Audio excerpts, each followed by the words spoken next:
श्री राधा बिहारी भगवान की जय। श्रील प्रभुपाद की जय। गौर प्रेमानंदे। ओम नमो भगवते वासुदेवाय। ओम नमो भगवते वासुदेवाय। ओम नमो भगवते वासुदेवाय। ओम नमो भगवते वासुदेवाय। ओम नमो भगवते वासुदेवाय। ओम नमो भगवते वासुदेवाय। आज हम पढ़ रहे हैं श्रीमद् भागवतम से 4th कैंटो 4th स्कंद 4था स्कंद अध्याय 9 श्लोक संख्या 34 934। मेरे पीछे आप लोग दोहराने का प्रयास करें। मया एतत् पाठितं व्यर्थम्।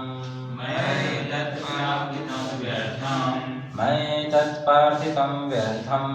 मया एतत् पाठितं व्यर्थम्। चिकित्सेवागतायुषु। चिकित्सेवागतायुषु। चिकित्सेवागतायुषु। चिकित्सेवागतायुषु। प्रसाद्य जगतात्मानः। प्रसाद्य जगदात्मानः। प्रसाद्य जगतात्मानः। प्रसाद्य जगदात्मानः। तप्सा दुष्प्रसादनम्। तप्सा दुष्प्रसादनम्। तप्सा दुष्प्रसादनम्। तप्सा दुष्प्रसादनम्। भवचिदं वाचेऽहम्। भवचिदं नयनाचिह्नम्। भवच्छिद्यं याचेऽहम्। भवचिदं याचेऽहम्। भवं भाग्यविवर्जिता। भवं भाग्यविवर्जिता। भवं भाग्यविवर्जिता। भवं भाग्यविवर्जिता। मया एतं पाठितं व्यर्थम्। मया एतं पाठितं व्यर्थम्। चिकित्सेवागतायुषु। चिकित्सेवागतायुषु। प्रसाद्य जगदात्मानः। प्रसाद्य जगदात्मानः। तपसा दुष्प्रसादनम्। तपसा दुष्प्रसादनम्। भवचिदं याचेयम्। भवचिदं याचेऽहम्। भवं भाग्यविवर्जिता। भवं भाग्यविवर्जिता। मैं तत् प्रार्थितं व्यर्थम्। मैं तत् प्रार्थितं व्यर्थम्। चिकित्सेवागतायुषु। चिकित्सेवागतायुषु। प्रसाद्य जगदात्मानं। प्रसाद्य जगदात्मानः। तप्सा दुष्प्रसादनम्। तपसा दुष्प्रसादनम्। भविष्यन्मयाचेऽहम्। भवचिदं भवं भाग्यविवर्जिता। भवं भाग्यविवर्जिता। मैं तत्पाठितं व्यर्थम्। चिकित्सेवागतायुषि। चिकित्सेवागतायुषि। प्रसाद्य जगदात्मानं। प्रसाद्य जगदात्मानं। तप्सा दुष्प्रसादनम्। तपसा दुष्प्रसादनम्। भवचिदं याचेऽहम्। भवचिदं याचेऽहम्। भवं भाग्यविवर्जितः। भवं भाग्यविवर्जितः। अनुवाद तात्पर्य बाय श्रील प्रभुपाद की जय। शब्दार्थ इस प्रकार से है। मया मेरे द्वारा एतत् यह पार्थितम के लिए प्रार्थना किया। व्यर्थम वृथा ही चिकित्सा उपचार इव क्षत्रिश गत समाप्त आयुषी उसके लिए जिसकी आयु प्रसाद्य तुष्ट करके जगत आत्मानम ब्रह्मांड के आत्मा तपस्या से दुष्प्रसादनम जिसे प्रसन्न कर पाना कठिन है। भवच्छिदम भगवान जो जन्म मृत्यु की श्रृंखला को काटने में समर्थ हैं। याचे याचना की अहम मैंने भवम जन्म तथा मृत्यु की आवृत्ति भाग्य वर्जितः रहित हीन। अनुवाद श्री भगवान को प्रसन्न कर पाना अत्यंत कठिन है। किंतु मैंने तो समस्त ब्रह्मांड के परमात्मा को प्रसन्न करके भी अपने लिए व्यर्थ की वस्तुएं मांगी है। मेरे कार्य ठीक वैसे ही है जैसे जो पहले से ही मृत है ऐसे व्यक्ति के उपचार करना।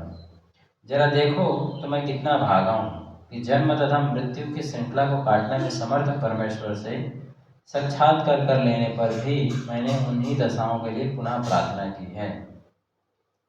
कभी कभी ऐसा होता है इसलिए भगवान की प्रेममय सेवा में अनुरक्त रहने वाला भक्त अपनी सेवा के बदले में कुछ भौतिक लाभ की कामना करता है। यह भक्तिमय सेवा करने की सही विधि नहीं है। निसंदेह अज्ञान के कारण भक्त कभी कभी ऐसा कर बैठता है, किंतु ध्रुव महाराज को अपने ऐसे आचरण पर पश्चाताप हो रहा है। ओम अज्ञानतिमिरन्धस्य ज्ञानाञ्जनशलाकया चक्षुरुन्मिलितं येन तस्मै श्रीगुरुवे नमः। नमो विष्णुपादाय कृष्णपृष्ठाय भूतले श्रीमते भक्तिवेदान्त स्वामिनिति नामिने। नमस्ते सारस्वते देवे गौरवाणी प्रचारिणे निर्विशेषा शून्यवादी पाश्चात्यदेशतारिणे। जय श्री कृष्ण चैतन्य प्रभु नित्यानंद श्री अद्वैत गदाधर शिवासादि गौर भक्तवृंद। हरे कृष्णा कृष्णा कृष्णा हरे हरे हरे राम राम राम हरे हरे। हरे कृष्णा। सबसे पहले हम स्वागत करेंगे अमन प्रभु का, गौरव प्रभु, वेंकटेश प्रभु और राजवीर प्रभु और चैतन्य प्रभु का एक बार हरे कृष्ण महामंत्र बोलकर हरे कृष्णा कृष्णा कृष्णा हरे हरे हरे राम राम राम हरे हरे।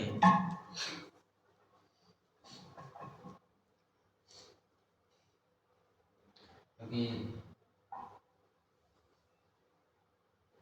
भगवान भगवत हम बोलते हैं मनुष्याणाम सहस्रेषु कच्चित यतति सिद्धये यतिता माम सिद्धानाम कच्चिन मामिति तत्वतः।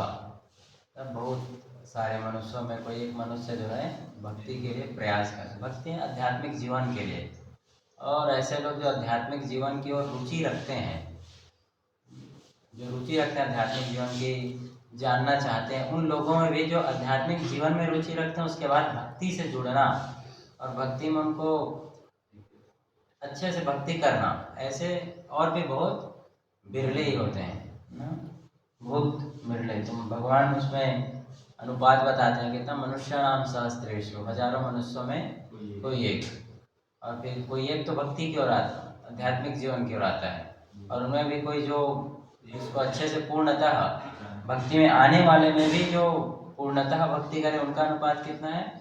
उन आने वाले हजारों लोगों में कोई एक भक्ति कर सकता है। तो भक्ति जो है इतना दुर्लभ है, दुर्लभ सुदुर्लभ है। इसीलिए भक्ति के महत्व को शास्त्रों में जगह जगह गिनाया गया है कि क्यों भक्ति करना चाहिए। भक्ति करने से हम जो है यहाँ पर ध्रुव महाराज बोलते हैं भवच्छिदम, भगवान को जो है भवच्छिदम बोल के बोल रहे हैं।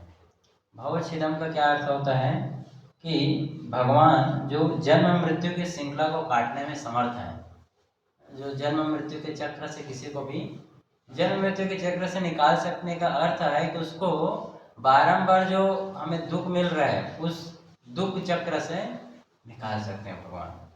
बारंबार जो हम कष्ट मिलता है इस संसार में, अनेक प्रकार के भय है, इन दुखों से बाहर निकालने में समर्थ है भगवान। इसीलिए भगवान को भय छिदा। इसीलिए भक्ति का महत्व है। भक्ति का महत्व है कि हम जो है भगवान की भक्ति करें।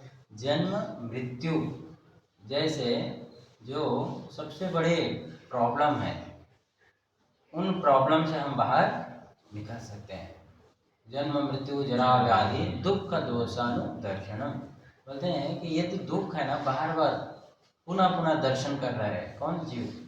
बार बार हम इसके जन्म मृत्यु के साइकिल में बार बार पड़े हुए हैं, और इससे सबसे बड़ी बात है कि जीवात्मा जीव इससे निकलने का प्रयास भी नहीं कर रहा है।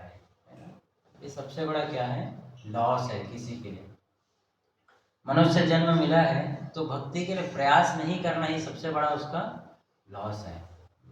जैसे आप देखो इस संसार में बहुत लोग हैं जो बहुत मेहनत करते हैं, बहुत कुछ करते हैं और कुछ स्तर हासिल कर लेते हैं ना, बाह्य रूप से देखा जाए तो बहुत सफल भी माने जाते हैं। मान लो कोई हर एक क्षेत्र में, एजुकेशन के क्षेत्र में बहुत पढ़ाई लिखाई किया और बहुत ऊंचा पद स्थान ग्रहण कर लिया है ना, पीएचडी स्कॉलर या फिर साइंटिस्ट बन गया। कोई खेल के क्षेत्र में बहुत बड़ा नाम कर लिया है ना, बहुत उसका नाम है, वॉलीबॉल, क्रिकेट, फुटबॉल, कुछ भी खेल में वो बहुत नाम कमा लिया, जीवन भर मेहनत कर लिया। या फिर राजनीतिक क्षेत्र में बहुत बड़ा नाम किया। लेकिन अगेन प्रश्न ये उठता है कि इतना नाम, इतना बड़ा सफलता उसने जीवन में हासिल किया तो उससे उसे क्या लाभ हुआ, है ना? लाभ क्या मिला उसे, प्रश्न उठे, लाभ क्या हुआ? तो बाहर देखा जाए तो जब तक ये शरीर है तब तक उसका भी सफल जो है उसके पास जो है उसका एक वैल्यू है। लेकिन जैसे ये शरीर छूट जाता है ना, उसके साथ ही उसकी सब जो ख्याति है वो, जो उसने नाम कमाया वो। जैसे आप बस सोचने का प्रयास कीजिए कि कितने बड़े बड़े राजनेता हुए हैं ना, जो आके पूरी सृष्टि में एक छत्र राज किए, या फिर जिन्होंने बहुत नाम कमाया, या एक समय उनके जैसा कोई नहीं था इस पृथ्वी में। ऐसे आपको अनेक नाम मिलेंगे, लेकिन आज उनको कोई नहीं पूछता है। आज उनका कोई, और पूछता भी होगा तो उसको नहीं पता है फिर वो क्या है उसके लिए, है ना, वैल्यू क्या है उसके लिए, उस पर्टिकुलर व्यक्ति के लिए। बाह्य रूप से लग सकते हैं उससे बहुत, लेकिन देखो आप तो सोचने कि उस व्यक्ति को आंतरिक लाभ कितना मिला उससे, उसके जीवन के, उसके अभी वो जहाँ भी हो, क्योंकि आत्मा तो क्या है, सनातन है। ऐसा नहीं कि आत्मा हम इसी जन्म में जन्म लिए और मृत्यु के साथ आत्मा के समाप्त हो, नहीं, आत्मा क्या निरंतर चल रहा है। तो मान लीजिए कोई व्यक्ति जो बहुत मेहनत करके ऊंचा पद हासिल किया, है ना, लेकिन जैसे मृत्यु होता है क्या होता है, वो सब मिट जाता है एक बार। जैसे मान लो आप ख्याति देखो, नेपोलियन, है ना, नेपोलियन के बारे में सुना है आपने, हिटलर हो गया, है ना।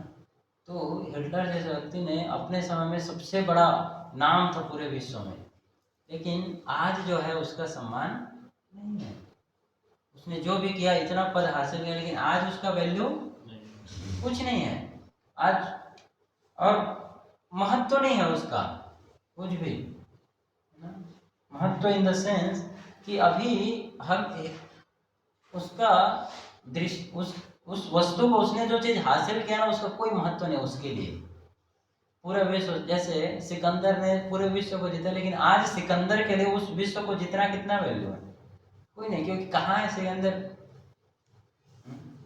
तो कहने का अर्थ ये है कि भौतिक दृष्टि से, क्योंकि मैं इसलिए बता रहा था ये कि ध्रुव महाराज यही बोल रहे हैं कि मैं जो प्राप्त किया ना, मेरे को पूरा साम्राज्य मिल रहा है, लेकिन ये मिलने के बाद भी ये क्या है, मेरे लिए उसी प्रकार से है। ये मिल तो गया लेकिन इसका कोई वैल्यू, ये एक तरीके से मेरे इटर्नल, मेरे लिए कोई वैल्यू नहीं है इसका ना, अपने लिए, क्योंकि अपने मेरे लिए वैल्यू नहीं है, क्योंकि मेरे को तो मुख्य कार्य क्या था, मुख्य कार्य है कि हम अपने जो रियल प्रॉब्लम उनको क्या सके, मिटा सके। तो रियल प्रॉब्लम को मिटाने में क्या ये कंट्रीब्यूट किया कि नहीं मेरे जीवन में, कुछ जो एक्चुअल प्रॉब्लम है जीवन में उसको मिटाने में इसने कुछ सहायता किया कि नहीं। जैसे किसी के पैर में मान लो फोड़ा हो गया है ना, बहुत जोर से फोड़ा हो गया है, तो उसका क्या करना पड़ेगा, उसको निकालने के लिए पूरा उसको काट के निकालना पड़ेगा, तभी उसका इलाज हो सकता है। अदरवाइज क्या होगा, वो धीरे धीरे और फैलेगा, है ना। तो कोई आएगा और उसको क्या करेगा, उसको थोड़ा सा फूंक मारेगा, है ना, फूंक मारेगा तो कैसा लगेगा, जब फूंक मारेगा तो अच्छा लगता है ना। जैसे आप देखो कहीं पर घाव हो जाता है, कुछ हो जाता है, तो उसको फूंक मारेगा तो क्या लगता है, वो थोड़ा सा रिलीफ मिलता है। तो ये जो प्रयास बाहर के दुनिया में जितने लोगों को हम देखते हैं कि सफल है, चाहे वो गाने के, कोई बहुत अच्छा गाता है, नाम हो गया उसका, या फिर जिसने बहुत बड़ा कुछ खेल के अपना नाम कमा लिया, या कुछ करके नाम कमा लिया, तो क्या है, वो उसके जीवन में वैसे ही है जैसे वो अपने आप को संतुष्टि दे रहा है, वो स्वयं को आत्म संतुष्टि कर रहा है। कैसे करके? फूंक मारने। जब तक वो फूंक पड़ता रहे तब तक अच्छा रहे, लेकिन जैसे ही वो बंद हुआ, जैसे ही वो बढ़ने लगेगा, क्या होगा? वो बढ़ने लगेगा। क्यों? क्योंकि जो दुख एक्चुअल में जो प्रॉब्लम था उसे मिटाने के लिए कुछ उसने प्रयास नहीं किया। उसको करने के लिए क्या करना पड़ेगा? उसको जो है ना काट के पूरा निकालना पड़ेगा, फोड़े को। वहाँ पर जो है मांस, जो वहाँ पर जितने भी प्रकार के क्या बोलते हैं, वो एरिया को पूरा जो है साफ करके उसमें दवाई लगा के काट के निकालना पड़ेगा। और उस प्रोसेस में हो सकता है वो थोड़ी देर उसको दर्द हो, पीड़ा हो, लेकिन अगर वो पीड़ा को सह जाएगा तो बचेगा। नहीं तो हम जन्मांतर एक जन्म से दूसरे जन्म में हम इसी चीज के पीछे पड़े, इसी प्रयास के पीछे। एक जन्म के बाद दूसरे जन्म में, तीसरे जन्म में हम उस प्रयास में लगे हैं कि ख्याति मिले। और ख्याति मिलना कोई बड़ी बात नहीं है, लेकिन वो ख्याति का उपयोग हम कैसे कर रहे हैं वो बड़ा प्रश्न है। फिर हम भौतिक जीवन में प्रगति करना कोई प्रॉब्लम नहीं है, लेकिन उस प्रगति का हम उपयोग कैसे कर रहे हैं? वो उपयोग कर रहे हैं कि उसका हम फंसने के लिए कार्य हो रहा है? अगर भौतिक हम बढ़ रहे हैं, आगे बढ़ रहे हैं ना जीवन में, लेकिन उससे हमारी भक्ति प्रगति हो रही है, तब उसका महत्व है। क्यों? क्योंकि भक्ति प्रगति, भक्ति में आगे बढ़ रहे हैं तो क्या करेगा? हमारा जो रियल प्रॉब्लम है जन्म मृत्यु, उससे हमें बाहर निकालेगा। जन्म मृत्यु क्यों प्रॉब्लम है? क्योंकि इसी के कारण हम इस संसार में दुख मिल रहे हैं बार बार। क्योंकि जन्म लेते हैं, मृत्यु होता है, इस बीच में हमें पीड़ा होता है, इस बीच में हमें व्याधि होता है ना, व्याधि बीमारी सब कष्ट। तो जन्म मृत्यु प्रॉब्लम इन द सेंस कि क्योंकि भगवान को भूल जाने के कारण हम, ये सब हमारे लिए प्रॉब्लम है। तो अगर कोई प्रगति करता है, भौतिक जीवन में प्रगति कर रहा है, लेकिन उसके लिए वो भक्ति में बाधा ना बन करे, बल्कि वो पूर्णतः उसको भक्ति में ही लगा दिया, उसको ही भक्ति बना ले, तब वो कुछ अर्थ है। अन्यथा वो क्या बन जाएगा? उसके लिए एक गले का कांटा बन जाएगा। जैसे कई बार जानवरों के गले में बांधा जाता है ना, ताकि वो भागे ना, ज्यादा कंट्रोल में रहे। तो ये वैसा ही है, हमारे जीवन, हमारे को बांध दिया गया जन्म मृत्यु नामक चीज। जैसे कई बार बैल को नथुने में बांध, उसके नाक से बांधता है ना रस्सी, और बैल थोड़ा सा करता है, उसको खींचेगा तो कंट्रोल में आ जाता है। वैसे ही हम जो है 3 गुणों के प्रभाव से, जन्म मृत्यु के प्रभाव में ऐसे बंधे हैं, निकल नहीं रहा। थोड़ा सा कुछ हुआ तो खींचेगा तो क्या होता है? तुरंत उसमें वापस बंधे हैं। तो हमें बंधे हैं इस संसार में, हर कोई बंधा है। आप देखिए, जिसे भौतिक जीवन में भी आप देखो, बाहर की दुनिया में जिसने बहुत प्रगति कर लिया ना, किसी जब बॉलीवुड में बहुत आया, लेकिन वो बंधा है जीवन में। फिर उसके लिए कोई फायदे की बात नहीं है, क्योंकि जैसी समाप्ति के साथ हो, कितने बड़े बड़े एक्टर्स एक्ट्रेस आए और चले गए, आज उनका कोई महत्व है? जब तक एक समय है तब तक वो क्रियाशील है, जब तक वो कार्य करे तब तक उसका महत्व, उसके बाद धीरे धीरे उसका भी। तो इसीलिए बोल रहे हैं यहाँ पर ध्रुव महाराज की जो भौतिक चीजें हैं ना, वो क्या कर रहे हैं? हमें उल्टा, यहाँ पर उल्टा, हमें उससे फायदा नहीं हो रहा है अल्टीमेट फायदा, वो बल्कि हमें इस संसार में और ज्यादा कष्ट देने का कार्य कर रहा है, और ज्यादा कष्ट मिल रहा है। जैसे नल कुबेर और मणिग्रीव है ना, ये 2 कुबेर के बेटे हुए है ना, नल कुबेर और मणिग्रीव। ये दोनों के पास बहुत ज्यादा ऐश्वर्य था, बहुत ज्यादा धन दौलत था, सब कुछ था। क्यों था? क्योंकि कुबेर के बेटे हैं। कुबेर कौन है? देवताओं के खजांची, क्या बोलते हैं? खजांची है ना, एकमात्र धन देखने वाले है ना, उनके वित्त मंत्री हैं। तो उनके पास इतना पैसा, वित्त मंत्री का बेटा है तो, और उसके बाद ये दोनों जो है शिव के गण है, शिव के साथ इनका उठना बैठना होता है। कुबेर जी क्योंकि शिव के साथ उनका भाई है कुबेर जी, तो शिव के नाम से, भगवान शिव के नाम से कहीं भी चलता था इनका। तो इसके कारण इतने मदांत हो गए, अंधे हो गए मत। तो कहने का अर्थ है कि जब ये चीजें भौतिक ऐश्वर्य जैसे आता है तो अंधा हो जाते, देख नहीं पाते। भक्ति क्यों करना है? फिर प्रश्न हो जाते, भक्ति क्यों करो? सब कुछ तो है जीवन में, भक्ति की करने क्या जरूरत है? इसके कारण जो है यहाँ पर ध्रुव महाराज बोल रहे हैं कि मैं कितना अभागा हूँ कि भगवान स्वयं आ गए जो जन्म मृत्यु के चक्कर से हमें निकाल सकते थे। मान लीजिए कभी आप राजा के पास गए हैं ना, राजा आपसे बहुत खुश है, बहुत खुश है राजा आपसे, और राजा ने बोला कि मांगो, क्या मांगते हो, मांगो क्या मांगो, क्या मांगोगे आप, क्या मांगेंगे बताइए, क्या मांगोगे? राजा को ही मांगेंगे। राजा को ही मांगेंगे। क्या मांगेंगे गिरीश प्रभु? उनको बोलेंगे कि आपको मेरा दोस्त बना लो। और क्या मांगे? कोई पैसा नहीं आएगा? जो आप दे दो। जो आप दे। हाँ। क्या मांगेंगे सूरज को अगर राजा? बहुत सारा धन। हाँ? उनका साथ, मतलब दोस्ती। तो अच्छा है, आप लोग अच्छा अच्छा मांग रहे हैं ना। तो मान लो कोई गया राजा के पास है ना, और राजा बोले कि क्या प्रॉब्लम है तुम्हारे, क्या चाहिए? बोले कुछ नहीं, आज दोपहर का खाने का व्यवस्था नहीं है, आज दोपहर खाना खिला दो बस, और कुछ नहीं चाहिए। तो राजा को क्या लगेगा, अरे यार इसकी मैं पूरी जिंदगी भर के खाने का व्यवस्था कर सकता हूँ, और ये क्या मांग रहा है मेरे से एक बार दोपहर का।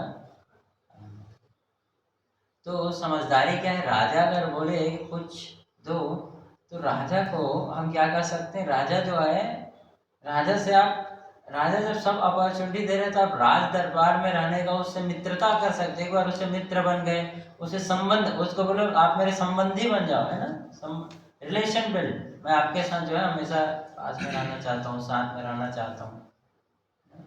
तो एक बार उसके साथ फ्रेंडशिप डेवलप हो गया तो वो आपको तो सब कुछ दे देगा, है ना। ये सब चीजें उसके लिए फिर आम बात रहेगा। थोड़ी देर बाद फिर पूछना भी नहीं पड़ेगा कि दोपहर का खाना खाना है नहीं खाना है, और जाकर आप डायरेक्ट खा सकते हो आप। तो वैसे भगवान भगवान जब आते हैं, भगवान की जब हम भक्ति कर रहे हैं तो हमें क्या भगवान से मांगना चाहिए, प्रश्न वही है ना। तो भगवान से हम मांगना चाहिए भगवान हमें आपका भक्त बना दो, है ना। तो जब भगवान अपना भक्त बना देते हैं तो सब कुछ वो देख रेख करेंगे फिर, क्यों? क्योंकि कौनते हैं प्रति जाने ही नामे भक्त प्रणश्य। तो भगवान बोलते हैं जो मेरा भक्त बन जाता है उसका कभी मैं नाश होने नहीं देता हूँ। एक बार मिले तो एक बार हम कुछ मांग लिए, वो धीरे से समाप्त हो जाएगा। लेकिन अगर भगवान बोले मुझे भक्त बना दो, तो भक्त बन के तो अब क्या हुआ, भगवान पूरा देख रेख करना शुरू कर दिया, अरे इसके दोपहर का खाना, शाम का खाना, कल का, परसों का, पूरा देख रेख शुरू कर दिए फिर। तो इसीलिए भगवान का भक्त बनना ही क्या है, सबसे बड़ा अवस्था है, क्योंकि उसी के साथ ही सब कुछ अपने आप आ जाएगा। और जैसे एक बार क्या बोलते हैं, एक व्यक्ति था, उसने तप किया, है ना, तप किया शिव जी का। तो शिव जी का तपस्या किया, शिव जी ने बोला कि ठीक है, जब उस तट में सनातन गोस्वामी हैं, उनके पास जाओ और उनके पास मांगो, दे देंगे आपको, है ना। तो गए, तो उनके पास पारस रखा हुआ है, पारस पत्थर दिया है, वो ले लेना उनसे। तो गए, सनातन गोस्वामी को प्रणाम किए, बोले कि भगवान शिव ने कहा है देने को, मतलब आपके पास जो सबसे बहुमूल्य चीज है वो दे। तो हम बोले वो डस्टबिन है ना, उसमें जाओ, एक पारस पत्थर है, ले लो वहाँ से। किसमें है? डस्टबिन में। डस्टबिन। तो उछल गया, खुशी के मारे उछला और पारस पत्थर लिया, और तुरंत क्या करने लगा, फिर खुश होकर जाने लगा। और आसपास जो सोना दिखा, लोहा दिखा, उसको क्या करने लगा, सोना बनाने, मतलब पारस पत्थर की यूटिलाइजेशन। लेकिन जाते जाते उसे ध्यान आया, कभी बोला साधु है, इसने पारस पत्थर को डस्टबिन में क्यों रखा? अगर पारस पत्थर मिल जाए, हमें हीरा मिल जाए, सोना मिल जाए, तो कहाँ रखेंगे? उसको लॉकर में रहेंगे, बोले ये डस्टबिन में क्यों रखे, समझ नहीं आया उसको, दिमाग फिर गया। इतना मूल्यवान और डस्टबिन मतलब कुछ और चीज़ है जिसे वो रखा होगा वहाँ पर लॉकर में, कुछ और सामान होगा मूल्यवान कोई और, मतलब ये सबसे मूल्यवान नहीं है क्योंकि मूल्यवान रहता तो लॉकर में रहता। तो वापस आया, बोला कि मैंने आपसे सबसे मूल्यवान चीज़ मांगा था और आप इसे डस्टबिन में रखे थे, इससे पता चलता है कि ये तो सबसे मूल्यवान। तो सनातन गोस्वामी बोले ठीक है, मूल्यवान वस्तु देने के लिए जो हाथ में कचरा है उसको तो फेंकना पड़ेगा, इसको तुम फेंक दो, नदी में फेंक दो जोर से। तो उसके पास क्या था, फेंक दूंगा और क्या देंगे, लेकिन उसे साधु के बाद फिर विश्वास था, तो उसने क्या किया, पारस पत्थर को जोर से फेंक दिया। तब जो है उसे सनातन गोस्वामी ने भगवान पर भक्त कैसे बनना है, भक्ति कैसे करना है, ये सिखाया। भक्ति कैसे करना है, जब भक्ति करने लगा धीरे धीरे हरि नाम करने लगा, तो उसे समझ में आया कि भाई जो सच में जो उसमें मिला था पारस, वो क्या था, एक पत्थर के समान ही था। क्योंकि भक्ति करने से जो उसे आनंद मिला, जो खुशी मिला और जो प्रगति उसके जीवन में जो बदलाव आया, वो पारस पत्थर के कंपेयर में कुछ नहीं था, कुछ नहीं था। इसीलिए जो है यहाँ पर ध्रुव महाराज जो है पश्चाताप कर रहे हैं। एक्चुअली ध्रुव महाराज पश्चाताप कर रहे हैं, उस स्तर को सोचने के लिए, समझने के लिए हमको ध्रुव महाराज के लेवल पे आना पड़ेगा। नहीं तो लगे कि अरे यार क्या ध्रुव महाराज बेवकूफ़ जैसे, बस बढ़िया राज्य मिला, करना चाहिए, अब मजे है ना। अगर आपको कोई बोल दे कि कल से तुम दुर्ग के क्या हो, मेयर हो, तो कौन नहीं बनेगा, है ना। या फिर कल से बोल दिया जाए कि कल से तुम जो है क्या एक कंपनी के मालिक बन गए, चलो सीओ हो कल से, तो कौन नहीं स्वीकार करेगा। या बोल दे कल सुबह उठते तुम्हारे अकाउंट में मैं 1 करोड़ रुपए डाल दूंगा, कौन बोलेगा ना, कोई रोएगा अरे यार। या मान लो रात को आप सोए, सपने में भगवान आए, बेटा तेरी भक्ति से मैं प्रसन्न हूँ, कल सुबह तुम्हारे अकाउंट में कुबेर जी को बोलकर 1 करोड़ रुपए ट्रांसफर करा दूंगा। और आप सपने में, वाह भगवान बस इसी दिन की इंतजार में था। यस भगवान, कल आप जो अकाउंट में 1 करोड़ रुपए याद से डलवा दीजिएगा, भूलिएगा मत, अपने प्रॉमिस को याद रखिएगा। कहीं सपना टूटेगा तो सपने के साथ मेरा सपना ना टूट जाए, आप अकाउंट में ट्रांसफर करवा दें। और सुबह उठे तो खुशी के मारे उछल रहे हैं।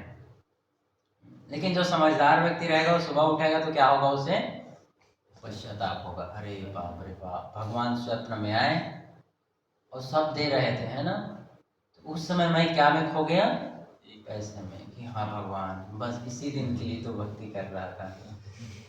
उनसे ये नहीं बोला कि भगवान मुझे अपना जन्म मृत्यु के चक्कर से या फिर बार बार जो दुख मिल रहा है उससे, क्योंकि अकाउंट में 1 करोड़ जाएगा तो 1 करोड़ खाली भी तो हो जाएगा ना। तो गया डिपॉजिट हुआ कल के दिन, वो निकल भी जाएगा, है कि नहीं सूरज। लेकिन भगवान के भक्ति करके अगर हम भगवान के धाम को चले गए तो परमानेंट है वो, है ना, उससे वापस नहीं आना पड़ेगा। इसका ये मतलब नहीं है मैं कह रहा हूँ कि भौतिक जीवन में आप कुछ नहीं करना है, हर चीज़ को भगवान के लिए यूज कर सकते हैं जो मिनिमम है ना, मिनिमम। लेकिन उसके पीछे लग कर भक्ति छोड़ देना, है ना, भौतिक जीवन में इतना प्रयास कर, इतना प्रयास, उसके चक्कर में भक्ति छूट जाना, भक्ति गया हाथ से, वो क्या है, वो तो फिर जानबूझकर विष खाने के बराबर है, जानबूझकर अपने पैर में कुल्हाड़ी मारने के बराबर है, कुल्हाड़ी मारने के बराबर। जैसे मान लो बोला गया ना, मनुष्य जन्म भैया राधा कृष्ण न भैया जाने असनिया। क्यों कहा गया, जैसे मान लो आपको कल के दिन अभी चुनाव आ रहा है, तो अभी आपको BMW मिल गया गिफ्ट, नेता ने बोला कि अरे तूने मेरा सहायता किया, तुमको क्या दिया, BMW दिया, BMW लिया आपने, घर में खड़ा किया, और अभी खेती का भी थोड़े दिन बाद समय आएगा, तो BMW को लेके गए खेत में, उसके पीछे नागर डाले, क्या बोलते हैं उसको, फल डाले और लगे खेत को जोतने, खेत में चलाने, तो खेत के क्या बोलेंगे उसको, पलाव करने के लिए, जोतने के लिए। इससे BMW से। तो क्या BMW का वो यूज है? BMW से क्या किया, खेत जोत रहा है, तो ध्यान क्या आएगा, ध्यान फर्स्ट क्लास फसल उगेगा फिर। तो BMW से खेत जोते, गाड़ी का क्या हाल होगा बेचारा। उसी तरह से मनुष्य जन्म मिला, और जन्म मिल के भी हम क्या कर, उसी कार्य में वापस, जिस काम के लिए मिला था वो काम छोड़ के दूसरे काम में, खेत जोतो, लेकिन उसके लिए BMW कार नहीं चाहिए, क्या चाहिए, ट्रैक्टर चाहिए, ट्रैक्टर से जोते। वैसे हमें मनुष्य जन्म मिला है तो ये भगवान के भक्ति के मिला है, भगवान के भजन कर सके अच्छे से, उसके लिए मिला है। खाने पीने सोने के लिए तो दूसरा शरीर हमें मिल सकता है, जैसे बहुत सोना है, तो उसके लिए इंसान का शरीर नहीं, उसके लिए कौन सा शरीर ठीक है, भालू का शरीर। भालू का शरीर भगवान से बोलो कि बहुत सोना है, तो गलती से तो मनुष्य दे दिया, अगले जन्म में भालू सोते रहेंगे।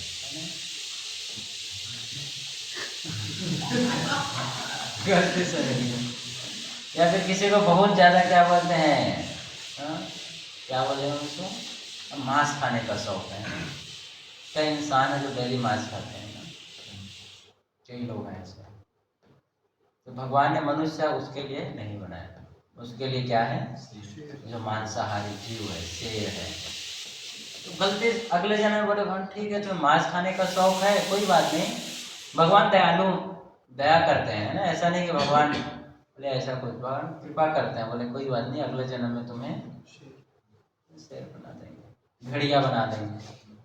भेड़िया भी खाते हैं, तो जो है उसके हिसाब, तो जैसे ट्रैक्टर BMW से खेत नहीं जोतते हैं, वैसे ही शरीर से हमें वो ऐसी कार्यों के लिए व्यर्थ कमाने से बड़ा लॉस है ये। जैसे ट्रैक्टर ले लो, खेत जोतना है तो वैसे ही वो शरीर मिलेगा, उससे आप करते रहो फिर।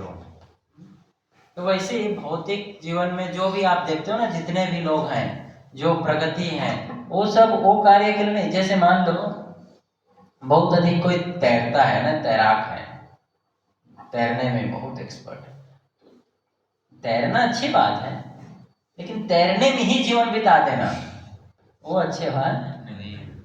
आप पानी में नहाओ, तैरो, खेलो कूदो, लेकिन तैरते तैरते ही जीवन बिता दिया तो फिर तो कुछ तो प्रॉब्लम है। तो भगवान क्या बोलेंगे,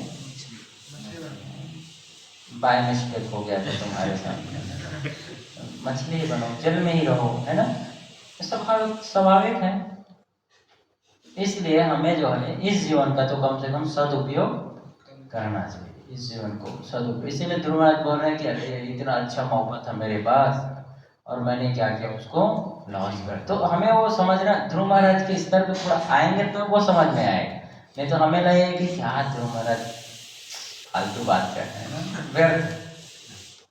अच्छा है ना, क्या प्रॉब्लम क्या है ना, तो उस स्तर पे आना लगे, पहले समझना पड़ेगा कि अरे ध्रुव महाराज कैसी स्थिति में, मतलब क्या किस स्टेज से वो बोल रहे हैं, है ना। जैसे कई बार कोई कुछ अच्छी बात ही बोले तो हमारे लिए वो सेंस नहीं बनता है,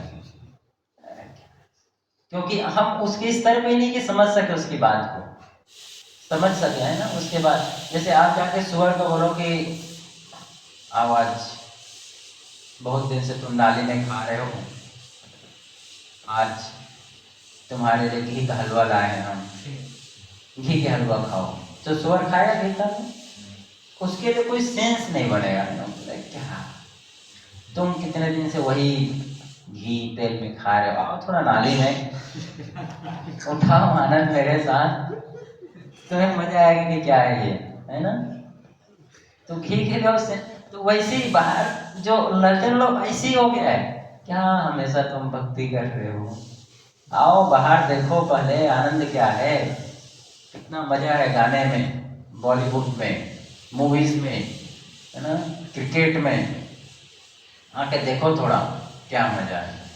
तो क्योंकि वो उनके लिए वही सब कुछ है, जीवन है, वो जीवन है, तो वो रिलेट नहीं कर पाए, वो नहीं समझ ही नहीं पाए। इसीलिए इस चीज को समझने के लिए भक्ति की प्रहलाद ध्रुव महाराज क्या बोल रहे हैं, उस स्तर पे हमें आना पड़ेगा। उसकी ध्रुव महाराज सच में क्या बोल रहे हैं, रिपेंटेंस, हमको पश्चाताप हो रहा है कि अरे मैंने क्या कर दिया, इतना भयंकर गलती कर दिया। तो ये हमें भी कब अनुभव होगा, जब हम धीरे धीरे भक्ति में प्रगति करेंगे, तब समझ में आया कि भाई भक्ति क्यों आवश्यक है। जब हमें महत्व समझ में आएगा तब जाके हमें पता चलेगा।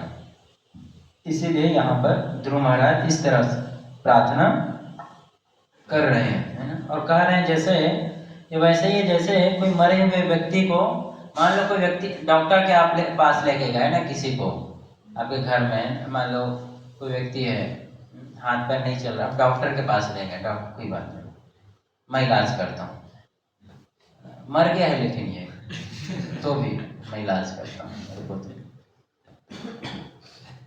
नहीं डॉक्टर साहब भी मर गया है, रुको मैं अभी दवाई डालता हूँ ना, चिंता क्यों कर रहे हो, मर गया है, उसे क्या कर रहा है, वो इलाज कर रहा है, तो क्या होगा, कुछ होगा उसका, क्या हो, मर गया है, वो जिंदा नहीं होने वाला वापस।